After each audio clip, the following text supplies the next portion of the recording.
Okay. So, una muna, ano po yung pangalan mo tsaka edad?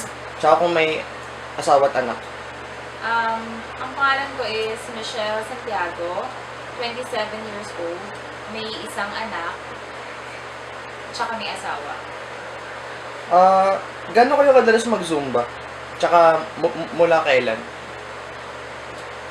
Nagsusumba kami at least twice a week or depende sa schedule ko at saka ng mga kasama ko. Kasi usually, naging family session yung Zumba class namin.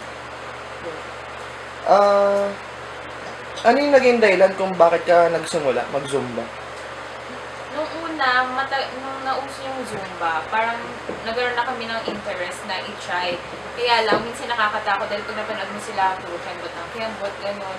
Pero nung summer, nag-decide kami ng mga cousins ko, tsaka ng sisters ko na mag-start mag-Zumba para kahit paano may bonding ng summer, tsaka makapag-exercise na rin. So, na-enjoy mo naman yung mga Zumba classes mo? Actually, nung una, super enjoy talaga kasi lahat kami, hindi naman kami talaga nagsasayaw. So, matitigas yung katawan namin. Tapos, yung Zumba class pala talagang medyo maaalog talaga yung mga fats mo sa katawan, lalo na sa tiyan.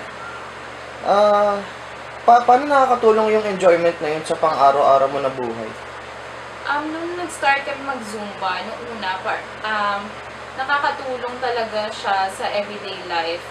Kasi, nung nag-start kami nun, parang gumaan yung feeling kasi nga siguro dahil nagpe-perspire, yung sweat, nababawasan yung fats ng katawan. So, kahit paano, yung enjoyment na yun, nadadala sa buong araw. So, sa tingin mo, in some ways, nakaka-apekto rin siya na ma-lessen yung daily stress mo? Siguro oo. Kasi nga, dahil nga sabi ko nga, nakaka-enjoy talagang mag-Zumba kasi nagpe-perspire ka na, nagsusweat ka na, nag-lose ka ng fats, tapos parang banding nyo pa yun. So, meron bang specific na bagay sa Zumba na nakaka-apekto sa enjoyment mo? Sabihin natin yung music ba or yung movement o kung ano yung nasa isip mo ngayon na nakaka-apekto sa'yo? Nung una, ang pinaka nakaka-enjoy talaga dun sa Zumba, yung music, tapos yung dance moves. Kasi nga, sa personally, hindi ako sanay magsayaw. So, nung una, tawa kami ng tawa kasi nga, natatawa kami sa dance moves kasi hindi namin kaya munang i-execute. Pero later on, kapag pala tumatagal na yung pagsusumba mo, medyo lumalambot yung katawan mo. So, okay na. So yun, medyo given na yung enjoyment. Sa health naman, tingin mo na nakaka-apekto ba sa kalusugan mo yung Zumba? Oo, nakaka-apekto talaga kasi nga, sabi ko nga, di ba, syempre, nakakapagpapawis, tapos, parang medyo, kahit paano, nababawasan yung siguro yung mga toxins dahil na-eliminate through perspiration. Yun. So, specifically, yung movement sa Zumba, yung nakaka-apekto sa kalusugan mo? Or pati yung emotions na rin, na napapagaan yung emotions mo? Actually, pag start kasi yung Zumba class, pag start ng music, parang magaan na sa pakiramdam kasi yung beat, tapos sasabayan mo yung dance moves, tapos pag nag-umpisa na, so lahat na yun, lahat nagsasama-sama na para maging okay yung feeling, tsaka na-enjoy mo lahat. Okay. So, yun lang. Thank you. Okay. So, ano po muna yung pangalan nyo tsaka edad? Tsaka kung may asawa at anak? Marites Claudio, 52 years old, 4 na anak. May 4. Gano'n po kayo kadalas mag-Zumba? Paminsan-minsan lang pag may oras lang. Minsan once a week, o kaya naman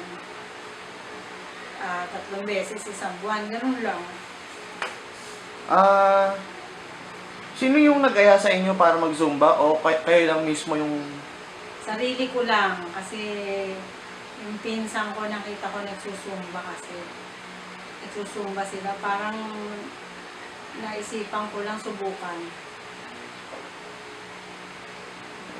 So, na-enjoy nyo naman po mag-Zumba? Na-enjoy naman kasi masarap sumabay sa music.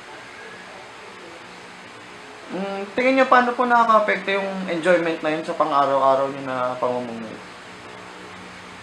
Gumagaan ang pakiramdam kasi pag nagsumba ka, lalabas yung pawis mo. Tapos yung hingal mo, nababawasan. Ano po yung pinaka nakaka-apekto sa pag-enjoy niyo sa Zumba? Yung po bang tugtog, yung galaw, o kung yung mga kaibigan niyo, o ano po ba? Yung tugtog kasi danceable, yung galaw kasi nai-stretch yung katawan ko. Yun. So tingin niyo po, nakakabawas ng stress niyo yun, yung Zumba, sa pang-araw-araw? Oo naman, nalilibang. Nakakalibang kasi. Paano naman po nakaka-apekto yung Zumba sa kalusugan niyo? Gumagaan yung katawan mo kasi pag nagsumba ka, papawisan ka, tapos parang gumagaan yung pakiramdam mo pag kilos-kilos mo sa araw-araw, hindi ka madaling hingalin. So para po sa inyo, hindi lang po galaw yung nakakapagpaganda ng pakiramdam niyo, pati rin yung pag-enjoy niyo. Oo. Pati katawan, buo, yung buong kabuuan. Kumbaga hindi lang po physical, pati Oo. emotion, Oo. napapagaan din. yung stress, din sa problema, nakakabawas kasi na-enjoy mo dahil na sa music. Yun lang po, salamat po.